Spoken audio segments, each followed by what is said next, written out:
Welcome to lowkeypd. In this tutorial, I'm going to show you how to insert a table into your scene in Google Vids.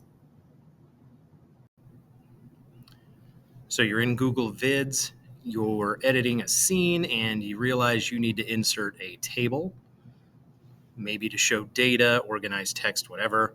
If you go under the Insert menu, you can click on Table, and then, like a lot of the Google apps, if you can insert a table, you're going to get this little pop-up here where you can select the dimensions of your table.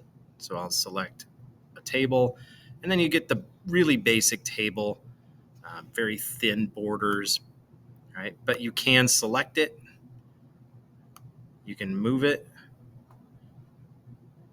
you can grab it, make it bigger, you can animate it, right? So you can click on the animation icon, choose different ways to animate it, and you can click on the format options where you're going to get a bunch of different options for size and rotation, position, a bunch of different things to make this table fit better with the theme of your video or that particular scene.